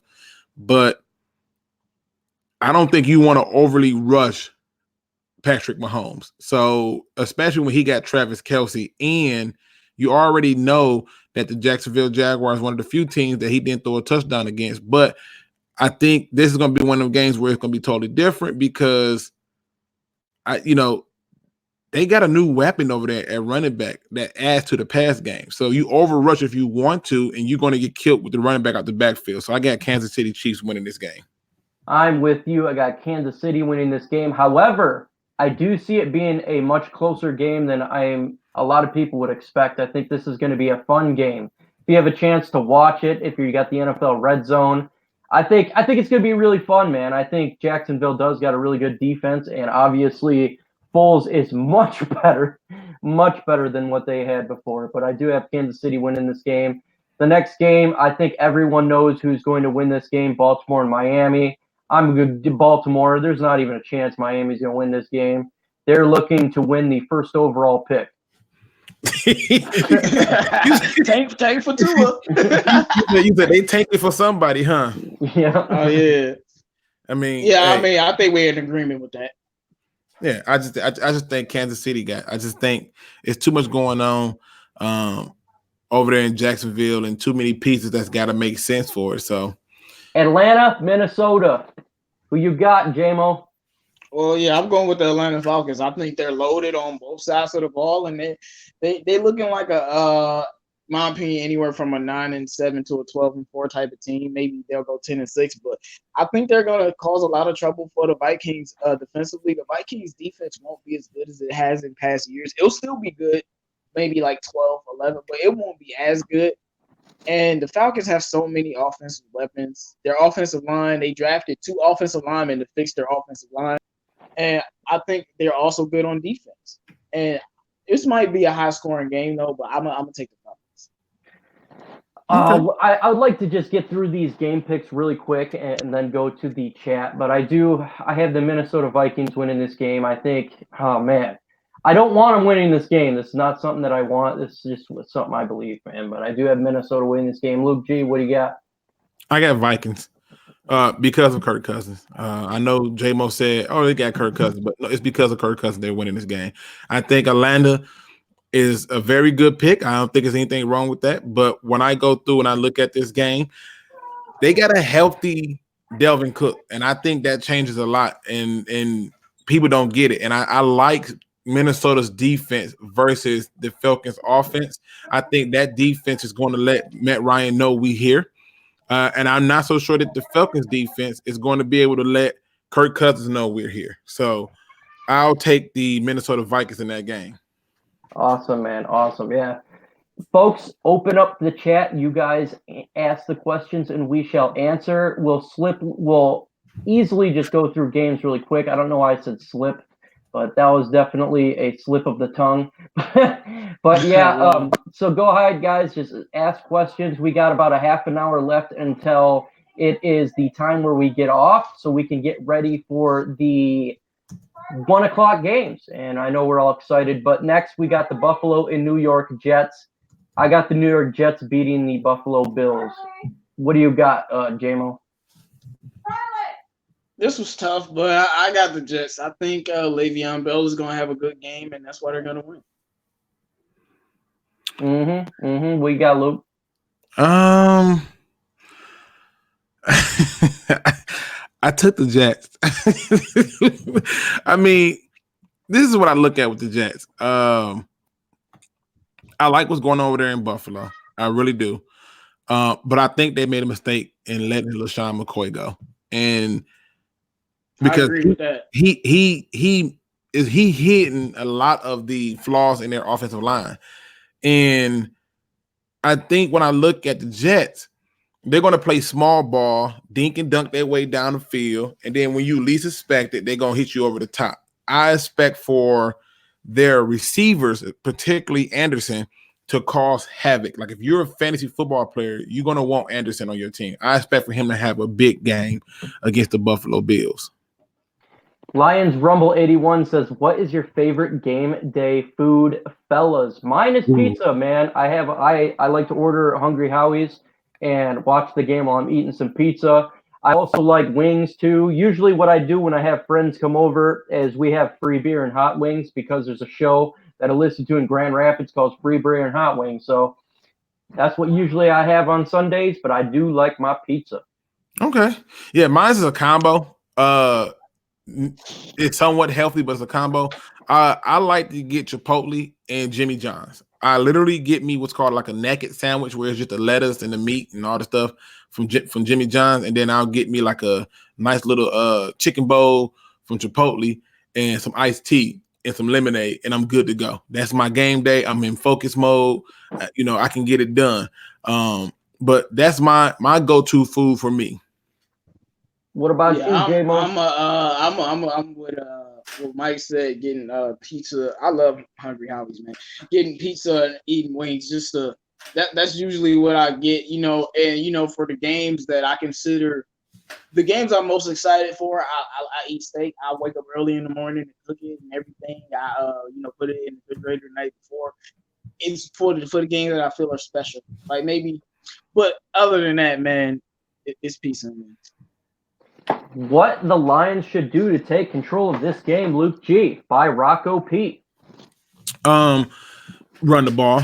I want to run the ball, and I want to expose. See, a lot of the attention is going to be at going after those cornerbacks. Even though I think they should and they will eat, but early on, run the ball and let them know it's going to be a long game. Control the clock, put the pressure on them to become one dimensional. If you can run the ball, establish the run, shorten the game up, guess what happens? They don't run the ball. Now they just turn into a one dimensional team, and it become pass anyway. But being how they want to be the AKA, you know, how they want to be the AKA air raid, you're going to have your opportunities to get them in defense. But on offense, we need to establish the run and force them to want to keep getting their head smashed in. What do you got, JMO, for them to control the game? It's very, very simple. Defensive line, dominate, run the football. That's exactly what and then after they run the football, you hit them over the top with the tight end. I just feel like defensive line, because I think that's going to be this game. I think the offense is going to play really well today, but I think the defense is going to outshine them. Brian Smith says, where is everybody in the chat from? Well, for me, I live in West Michigan. I live in Holland, Michigan. So it's right next to the lake. I'm about 5 miles from the lake, and that's where I be. I'm in Detroit.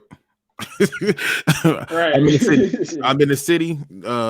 This is where I rock at, man. I'm in the city. Yeah, I'm from Detroit too, man. But I mean, don't call a hit out on me or nothing. I know, right? Right, like they ask, hey, where y'all from? So I can pull up. Hey, man. Yeah. I'm from the city, man. Live in the city. I see Marcus Willis says, hey, Luke, Keith Sweat or Trey Songz. It depends on what mood I'm trying to get in, because they both can get it going. You know, you can, you put on that Anybody by Keith Sweat and things might be a little different. But then you got those songs by Trey Songz, bet the neighbors know my name, so it depends, man. But I don't know. Good question, though. Brian Smith says, Mike, I work in Holland and live in GR. I think we should switch because I live in Holland and work in GR. So let's just go ahead and switch houses, and we're good to go, man. We don't have to drive that far. Let's see. Marcel Edwards said, I'll try it again for the question. Since New England got Antonio Brown, they have so many receivers. Do you think they'll let go of Jacoby Myers and believe we should give him a chase? I believe J-Mo will be happy to switch Lacey for him. I'm happy to switch Lacey for Tom Kennedy. But and I'm not joking, bro.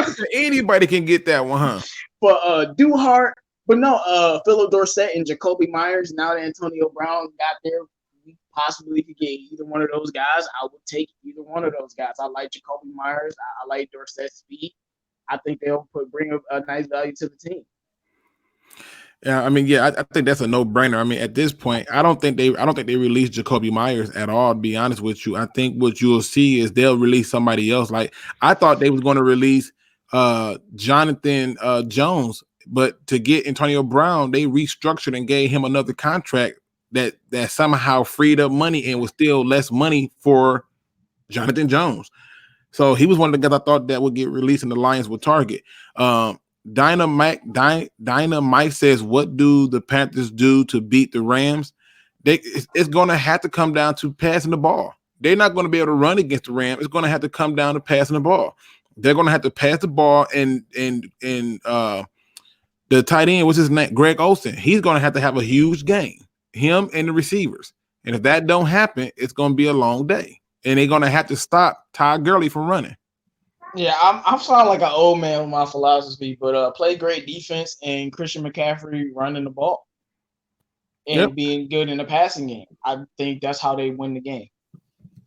What up, Doe? Marcus Corley. What up, man? Your name? Hey, I miss say many names. I think there's a question about how many yards Stafford will get, and I think we answered this in the beginning of the show. But I think it will be around 300 yards. I'm going to go something around there. I think that's how many yards he gets. Rocco P says this game will definitely give Lions momentum to beat the Chargers, Chiefs, and Eagles. I hope so, and I hope they don't get overconfident if they destroy the Cardinals. And I don't think our team, the way our locker room is, would get overconfident. But yeah, we got to stay focused because the Chargers, they ain't no slouch. That's a real game. Yeah, but I don't see, and I share that same concern with you about the overconfidence part, but I think it's not even going to be a matter of being overconfident as much as it's going to boil down to they still got to go out and handle their business. They have every right to go into this game with a high confidence level that we should beat this team down. But I think they'll play up to the talent that they're going against. Like um they know that the Chargers are a different team than the Cardinals. But again, stay tuned because I'm promising y'all they lose this game or it's a dogfight and Luke G is not happy. Brian Smith has a good question here. He says, what is the best headline you can think of coming out of this game? Mine would be the offensive line does not have Matthew Stafford get sacked one time. That would be my headline. I feel very disrespectful saying this, but Lions shut out Cardinals. I'm serious, man. I want to destroy this team. I don't know why. It's nothing against the Cardinals, but I want to utterly destroy this team. Best headline coming out of this game can be Detroit Lions are for real. Yeah, and that Yeah, headline's I'm cool not with coming that. out with that. Yeah, I want that one. Detroit Lions are for real. That was going to be because they're going to make it about. Oh, I mean, they did their part, but you know they did go against a rookie head coach, and then they're going to bring up the fact that he had Patrick Mahomes and went 13-16 and blah blah blah blah blah. Don't care. At the end of the day, this game should come down to us establishing who we are, not about who they think we are. This is a good question by Dr. Dirks. With the poor performance by Green Bay and Chicago, do the Vikings hold the biggest threat for us? What is your opinion, Luke G? Man, absolutely. I've been saying this the whole entire offseason. That's the one team that scares me. I think if you go through, you look at them, they are the one team that match up with us piece by piece. We got Stafford. I think Stafford's better than Kirk Cousins, but Kirk Cousins ain't no slouch. He's probably the third best quarterback in the division. But we got Carry-On. They got a Devin Cook, right? Like we got Marvin Jones, Kenny Galladay. They got like Stephon Diggs and Adam Thielen. We got TJ Hockenson and Jesse James. They got Kyle Rudolph and Irv Smith. I mean, they match us step for step at everything we do. We got a Snacks Harrison. They got a LaVar Joseph. And it's scary. I think they linebackers are faster than ours, but I would prefer our linebackers because I like what we got in terms of our speed and the youth movement. But overall, piece by piece, they match us. That's Offensive says, will you be streaming the game? I will be doing my live play-by-play like I did in preseason. So when 4 o'clock hits, jump back onto my channel, and I will be doing play-by-play, live analysis, and commentary. I will not show the video of the game because they will shut me down faster than you can believe. So if I was to actually show the game, they will strike me down. He said strike me down. Yeah, with the Vikings, I've been telling Lions fan the entire year the Vikings are the biggest threat in the division. When I did my division prediction videos, I had the Vikings with the highest record besides us. I think the Vikings have a very good chance to make a wild card spot. Like honestly, if we're 11-5, I honestly can see them being 10-6 and being in the wild card. I think they're a good team at every level. The only reason I have us being better than them is just simply the quarterback. I think our quarterback is a little bit better. And I think that's going to be the difference in the winning the division or losing the division. Just like Luke didn't even say all the players, but they got Xavier Rose. We got a Darius Slade. Yep. So they are a great team. They have a good roster. So I've always told people about the Vikings, and people kept trying to say the Bears. I'm like, no, look at their quarterback. And then you look at the Vikings, look at their roster, and you look at their quarterback. Same thing with our team. That's why Green Bay is a little bit lower because their roster isn't as good as the other three teams in the division, really.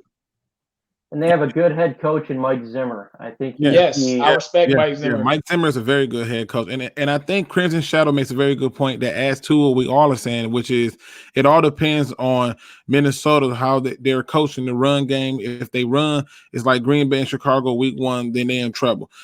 So if Cook is getting off and then they rotate in Madison, he getting off, then it's gonna be a long day. It's gonna be a long day. And that's why in my video where I was doing a comparison of our 53-man rosters for the entire NFC North, I was looking at it, and I think it was Logic's son who was like, Cook over Kerryon. I said, yeah, if he healthy.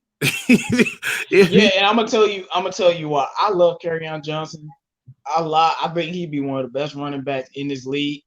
But when I was watching that playoff game, and Cook just has the speed that Kerryon doesn't have. Yep. That's the difference. Cook can do everything Kerryon. I think Kerryon's a better pure runner. He's a better pure runner, but Cook can run just as good as him, and he has the speed. And that's the difference. Yep, I totally agree. I think that's the difference, but that's if he's healthy. If he's not healthy, then it's not, health is everything. And I think where we take health for granted too often because we don't want to admit that health is a big part of it. But when people say, "Oh, Andrew Luck is better than Stafford," and I go, Stafford gets up. He gets up, and that's important. Yeah, absolutely. The best ability is availability. And if you're not playing, well, you are not healthy. And we know that with Ezekiel Ansah, the man who was always hurt, never on the field. Dude, with Ziggy, the Ziggy Ansah, Jadeveon Clowney fans, and out there telling me that Ziggy was going to be so good. And I told him, like, Ziggy's not going to play. He might play 4 games. And Ziggy, guess what? Ziggy was all healthy. And guess who popped up on the injury report as questionable? And he's not gonna play, Ziggy. Yep. It's just like I told you guys. And the sad part is, I think Ziggy Ansah was not happy about the franchise tag, so he act like he was hurt for most part of that season, but he knew he had to play so many games.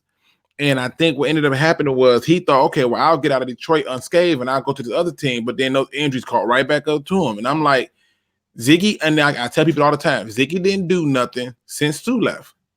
When Sue left, Ziggy didn't do nothing. Oh, but he had 14 sacks one season. I hear you, but that 14 sack season got him paid for nothing, and he didn't do nothing after that. And it was nowhere near. He got way more pressure with Ndamukong Suh on that team than he did without him. So it's just one of them things where you have to ask yourself the question of, were we better off with or without him? So I gotta Brandon Kennedy, what's up, man? Thanks for coming through, man. We just talking Lions and about these NFL teams, man. Football Sunday. Make sure you guys like the video if you haven't already, and all of our links in the description if you haven't subscribed, man. This is DSA. We here. Absolutely.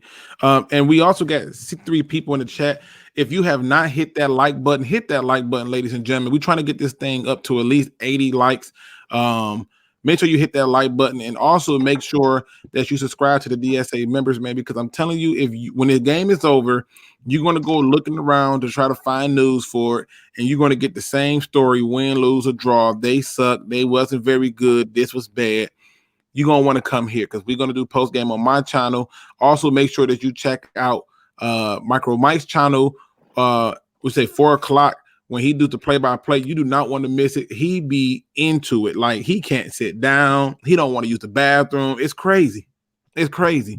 So you're going to want to be there to see it, man. Absolutely. Yeah, and it's not just reacting to the play. It's actually analyzing what just took place. So there may be other people out there who will be doing the show and streaming it, but they're kind of just reacting. I'm literally doing play-by-play and going all in, man. So I'm going balls to the walls, and if you're like that, then come on back.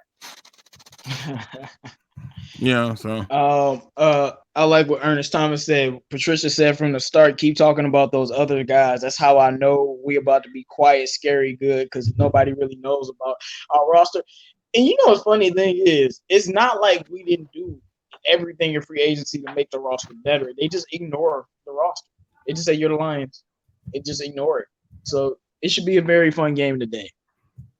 Absolutely. Right. James Willis has a great comment here. It says DSA, by fans, for fans. Absolutely, man. Absolutely. Where community matters, So we are about the community, and the community of having people who want to talk this thing, whether they hate them, love them, is what we want to put out there, man. Like I said, I have made it known to anybody. If this team don't come out and dominate, don't come out, be competitive, don't come out and dominate, and it's a close game, make every video you want about me, but make sure you include in there that I said that if they don't do this, I'm gonna be upset because my expectations are that they should dominate this game, and I'm not backing down from that. I should not be afraid, and no other fan should be afraid to stand by the idea that we stump out the Arizona Cardinals. It should not be the case. A good question by Marcus. Go ahead. Marcus Corley says, "What do you think the weakest link on the defense?" Well, I'm gonna just be honest. The one that's injured, linebacker Jared Davis is still at this point, in my opinion, our best linebacker. So if you don't have your best linebacker, you're not gonna be as strong as your other units when your other units have their best players. Yep. Yeah, that's a good one. I'm going to go ahead and say Deshaun Hand because he's injured as well. I wish he could be out there with that defensive line. However, I think it's not really going to matter. Yeah, like Brian Smith said, I'm excited to see Flowers hit the field for the first time, expecting him to wreck like Khalil. Well, he's not Khalil Mack, but if he had Khalil Mack's impact, we win in the Super Bowl. You heard it here first. D Rance, I don't remember seeing you in the chat before, so welcome to the chat for the first time that I've seen you. And if you ain't subscribed to us, please do so. Yeah, we are Lions all the time. Yeah, welcome to the show. And it's crazy because we get 70, 80, 90, 100 people in here, and we really do keep track of who is who, name wise and stuff like that. So when somebody new come in and they comment, we notice it. So to let you know that, like that quote says, DSA by fans for fans, man. We pay attention. We are there in the building with you. For me, the weakest link is going to be the linebacking core, and I'm going to say it again. Come week 2 against the Chargers, because yes, I'm looking past the Cardinals. I told you I'm in a coma. Don't tell me don't sleep on the Cardinals. I'm knocked out. Okay, I'm knocked out. I think we should be talking about that game now, to be honest with you. Night. That's how I feel about it. Night. But come that game against the Cardinals, we're gonna find out what our linebacker core is, because we're gonna find a lot about Anthony. Hunter Henry. Yeah, we're gonna find a lot about him. That's gonna be a problem for us. That's gonna be a challenge. But thank God Melvin Gordon said he ain't coming back until week 6 or 8. So we ain't gotta worry about him. Hey, that's true. Thanks for that, Melvin. Thanks, Melvin. Appreciate that. So, man, the Chargers have always done their running backs like that, though. Yeah, to me, that linebacking core, it's gotta be better. It's gotta be better, and I think it will get better over time. They gotta find a way to get the blitzes in while keeping the best coverage guys out there. And I do not like Jelani Tavares' coverage skills in man coverage. I just don't. I think Brett Coleman and I share that same sentiment that zone coverage. I think he'd be okay, but you tell him to go run with somebody, you might want to get you your favorite alcoholic beverage and take a moment. I think that's yet remain to be seen. JMO, this question's for you. It looks like, let me find it again. It was the over and under on how long that AB. Yeah. I don't think AB causes problems in New England. I hate to say it, but I've seen them do this so many times. I just seen him do it so many times. Like, I think he's gonna be a little choir boy, and they're gonna be Super Bowl contenders. Sad to say it. It would be nice if he acted up and they got rid of him, because I don't feel like the Patriots deserve a freaking Antonio Brown. Y'all just won the freaking Super Bowl. But that's how I feel, though. Let me ask you this. Let me play devil's advocate a little bit, J-Mo. All right, just have a little fun with me for a moment. You think Antonio Brown ain't gonna cause no problem if he ain't getting no passes thrown his way? Yeah, but I think he's gonna get passes thrown his way. I mean, he's going to when they had Randy Moss, Brady wasn't just throwing to Moss; he was throwing to everybody. That's why he had. He was. But you know what else Randy Moss was doing that Antonio Brown not finna do? Randy Moss was blowing the top of the defense off by yards. AB ain't doing that. I just think everybody is gonna get their touches, and I don't think he's gonna be complaining about that. AB main issue was Juju Smith-Schuster. He saw Juju. He's like, no, and Juju had a monster year last year, but it's no Juju Smith-Schuster on the Patriots and Gronk. No, you're right. It's just a Josh Gordon, a Julian Edelman, Demaryius Thomas, a Jacoby Myers. I mean, you're right. Myers, Thomas, and Gordon can't hold a candle to AB, and AB will be getting more target. He'll be getting the most target. Him and Edelman. All right, listen, I told you I was gonna play devil's advocate. You know, Uh, we had 70 people in the chat. We got 75 thumbs up. If you have not hit that like button, hit that like button, ladies and gentlemen. Just so you know, we originally had 1 thumbs down before the video ever even aired, and apparently it's gone. So I mean, bravo. But yeah, we had 1 thumbs down visually with it, but it's not there now. So I'm pretty sure somebody will put it back. But if you have not hit that like button, hit that like button, because what it does is it allows for the video to circulate through YouTube and get across to other Detroit Lions fans, and it creates a bigger Detroit Lions community that we can all share in. And then what you can do is you can hop right on over and come into the Discord for the Luke G Field Review and the DSA, which is set up where you can talk to right now me and Mike directly via Discord. So I think if you want to get in on it, you definitely want to hop on that Discord. We got 80 likes. We got our first thumbs down because somebody had to do it because they probably forget. Oh my goodness. And I appreciate it. 81. So get those likes up, man. Appreciate that. Final question of this pre-show, and it's from the newer subscriber, the newer individual that's joining us. Says, what do you expect from the run game today, JMO? Yep. Yep. You would do that as soon as I mute my mic, but okay. I literally pressed mute, and he was like, "J-Mo." I was like, what do I expect from the run game? I expect over 150 yards of total rushing is what I expect. Maybe 200 yards. I mean, I'm kind of torn because a part of me wants Stafford to throw for 1,000,000 yards and carve them up with T.J. Hockenson, but a part of me want them to like be like Seattle for one game and just run on them for like 250 yards. But I do think we'll have over 150 yards rushing. Awesome. What do you got, Luke G? Yeah, I agree with that. I think it should be over 150 yards total rush, and I expect Kerryon to break at least one run of 40 yards or more, and I expect for Kerryon to have an average of 4 to 4.5 yards per carry. I expect for Kenny Galladay to look like the second coming of Megatron because he should be getting off.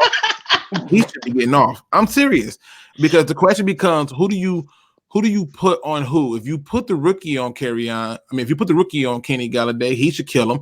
If you put Tremaine Brock on him, you should kill him. Either way it go, he should look like the second coming of Megatron, in my opinion. I think Marvin Jones should look like the second coming of Megatron too. It should look like twin Megatrons out there, because it should be all type of havoc. And I think Jesse James is going to be set for a big game. I don't think Hawk get as many touches as many people would like. They're gonna ease him into it. But outside of that, the run game needs to be at least 150 yards, 4.5 yards average for Kerryon, and they need to have an average of 4 yards on first down rushing. Yeah, well, Hockenson, I want him to have a huge game, but I think he's in for like a 4 for 60, 4 for 50, just because I think the receivers are going to be getting off too much. And he's not going to have as many opportunities. I agree with you there, but I would love for him to get 100 yards. Yeah. Well, folks, we are going to now wrap this up so we all can watch the first games at 1 p.m. Eastern time. But this is not over, because 4 p.m. Eastern time, join me for play-by-play. And after the game, make sure you go to Luke G's Field Review for the post-game show where all of us plus TA will be on, talk about what occurred. And with that, JMO, what do you got to say to the folks? I have to say that I'm definitely going to be watching this Vikings game, be glued to the screen. I'm very excited to watch that game because I think it's going to be interesting. I think we beat the Cardinals. What did I say, 40-13? I'm going to just stick with that. Man, I don't know. And you know, it feels like I'm biased towards the Cardinals, but I'm not. I like Kyler Murray a lot. I'm a huge fan. I think he's going to be great, but for some reason, I want to destroy them very, very badly, and I don't know why. Maybe it's because of the media. Maybe it's because of the disrespect, and I'm fed up, and I want the team to take out all that anger on the Cardinals. But whatever, man, we should win the game. We should have fun, and let's watch these other divisional games and conference games, because the other teams that we play this year, I know Broncos play and Oakland play on Monday. That should be a game that you guys should check out too. And make sure you subscribe to the channel and check out my new videos that I dropped. Absolutely. Luke G, Field General, what do you got for the chat? Man, first of all, thank y'all. This is a very successful first pregame show. It's going to get bigger and better. We got so much more coming. We also have Mr. Michael Mike at 4 p.m. Eastern Standard Time doing the play-by-play of the game. So if you are out of market, you're going to want to make sure you stay right here for that. Mike is a phenomenal person of it. You really do know what's going on and feel like you're there. After the game, we'll be right over on my channel, Luke G's Field Review, to talk about what happened in the game with TA. And just want to thank all of you because we have 83 thumbs up. It was no dislikes, but we got our one dislike back because, they need to. Appreciate it. But I just want to thank y'all so much for coming out, man. Get ready for the game. I repeat, do not. I'm going to give you one more time for the hard of hearing. Do not be afraid to have high expectations for the Lions in this game. They should do whatever you think they should do. If your belief is that they should be choking the life out of the Arizona Cardinals, then so shall it be done. So shall it be written. And that's how you should view this game. Have high expectations and make sure that if they're not meeting them, you give them hell. Because if they don't, wait till you hear my take afterwards. It's not going to be pretty. With that Y'all being better said, hope they don't. Because with the that show being tonight said, is ladies going and to be gentlemen, with that being said, ladies and gentlemen, I'll leave you with this great piece of advice. Don't be no chump. Please make sure you subscribe to all the members of the DSA. Folks, we have been waiting for this moment since the last game versus the Packers. All the offseason moves that the Lions have made, all of the degrading comments that we have heard from analysts all over the world. We've been wanting this time for our team, the Lions, to finally take that step and show themselves to the world that this is no joke, that this is real pride, this is real Lions, and we are ready to finally, in a couple hours, show the world that this team is going to take on the NFL and destroy anyone in its path and become a legitimate contender. Folks, this is the year. Enjoy the game. Enjoy every moment this season because this season is going to be unforgettable. With that said, folks, I will see you in a couple hours, and I can't wait to talk Detroit Lions play by play. Adios.